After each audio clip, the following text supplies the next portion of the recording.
ভাবছো বই নিয়ে কি করছি? আজ এসেছি ঠাকুরবাড়ির একটি রান্না নিয়ে, চিংড়ি মাছ দিয়ে। খুবই সিম্পল বাট খুবই টেস্টি কিন্তু রেসিপিটি। চলো ভিডিওটা এখান থেকেই শুরু করছি তোমাদের সাথে আজ। রান্না করতে যাচ্ছি পেঁয়াজ দিয়ে চিংড়ি চচ্চড়ি।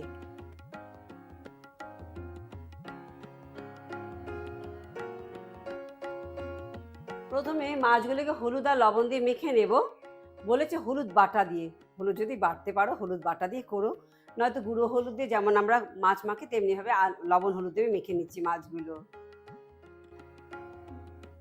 এখানে নিয়েছি 300 গ্রাম চিংড়ি মাছ। বলা হয়েছে গলদা চিংড়ি দিয়ে বানাতে, গলদা চিংড়ি পাইনি, তাই এই চিংড়ি মাছ দিয়ে বানাতে যাচ্ছি। ভালো করে পরিষ্কার করে কিন্তু ধুয়ে নিয়েছি।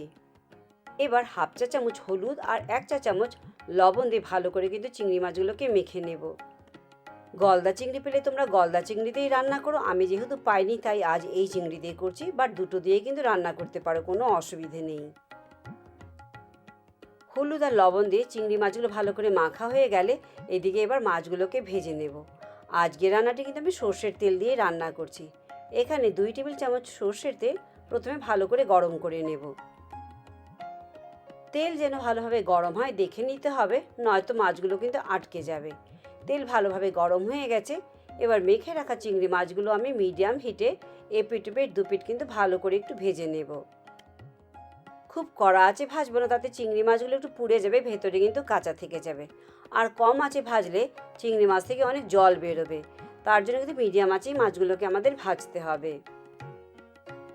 মাছগুলো এপিট ওপিট দুপিট ভালোভাবে ভাজা হয়ে গেলে একটি পাত্রে এবার ভেজে রাখা মাছগুলোকে তুলে নিচ্ছি। তোমরা আমার ঠাকুরবাড়ির প্লেলিস্টে কিন্তু দেখতে একদম মিস করো না, প্রচুর ঠাকুরবাড়ির রান্না কিন্তু ওখানে পাবে। সবগুলো ট্রেডিশনাল রান্না, খুবই সিম্পল, খুবই ইজি, আর খেতেও কিন্তু তেমনি স্বাদ।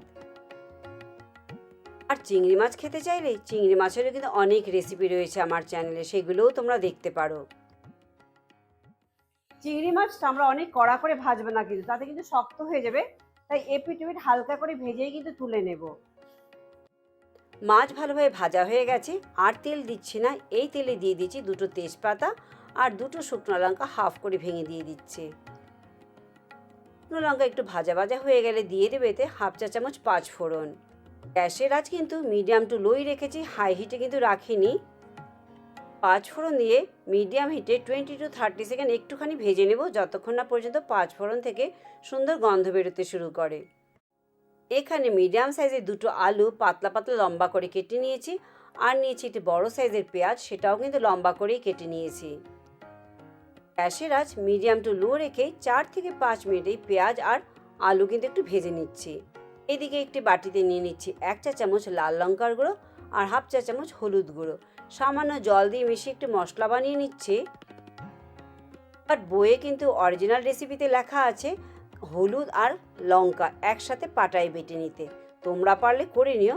আমি এখানে কিন্তু স্ট্রেট বাটিতেই গুঁড়ো মশলা দিয়ে মশলাটি বানিয়ে নিলাম। 4 থেকে 5 মিনিট আলু আর পেঁয়াজ ভাজা ভাজা হতে যে একটু রঙটা চেঞ্জ হয়েছে, এবার এখানে দিয়ে দিচ্ছি ভেজে রাখা চিংড়ি মাছগুলো। চিংড়ি মাছ দিয়েও আরও 3 থেকে 4 মিনিট আমরা সব কিছু একসাথে ভেজে নেব। 5 মিনিটে দেখবে সবগুলো কিন্তু সুন্দর একটা ভাজা ভাজা একটা রং এসে গেছে, সুন্দর ভাজা ভাজা হয়ে গেছে। তোমরা আমার ভিডিওটি ফেসবুক পেজ থেকে দেখে থাকলে পেজটি লাইক করে চ্যানেলটি কিন্তু সাবস্ক্রাইব করার অনুরোধ রইল। মিনিট 3-4 ভালো করে ভেজে নেবার পর এবার যে বাটিতে হলুদ আর লঙ্কা গুঁড়ো দিয়ে যে মশলাটি বানিয়ে রেখেছিলাম সেটা এবার দিয়ে দিচ্ছি স্বাদ অনুযায়ী লবণ। গ্যাসের আঁচ মিডিয়াম রেখে 2 থেকে 3 মিনিট আবারও সব কিছু ভালোভাবে একটু ভাজা ভাজা করে নিচ্ছি।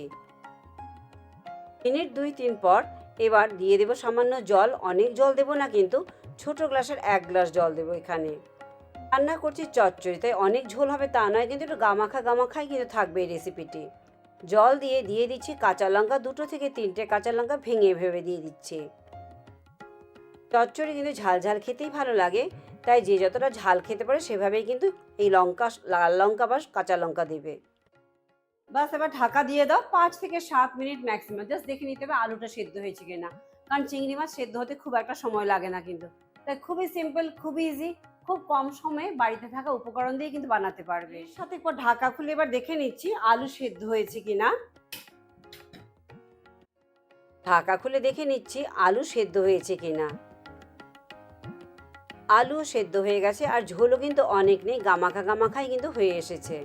ব্যাস তৈরি হয়ে গেল পেঁয়াজ দিয়ে চিংড়ি মাছের চচ্চড়ি। গরম গরম সাদা ভাতের সাথে কিন্তু দুর্দান্ত লাগে খেতে। তা আমার পেঁয়াজ দিয়ে চিংড়ি চচ্চড়ি কিন্তু রান্না হয়ে গেছে। খুবই কম সময়ে রান্নাটি তোমরা করতে পারো, আর খেতেও কিন্তু গরম গরম ভাতের সাথে দুর্দান্ত লাগে। দেখতেই পারছো কতটা লোভনীয় হয়েছে খেতে, আর শুকনো কিন্তু গামাখা গামাখাই হয়েছে কিন্তু। তা ভিডিওটি আজ এখানেই শেষ করছি। লাইক শেয়ার সাবস্ক্রাইব করতে একদম ভুলো না। পরে আবার অন্য কোনো ঠাকুরবাড়ির রেসিপি নিয়ে তোমাদের কাছে চলে আসবো। সবাই ভালো থেকো, চলো বাই বাই।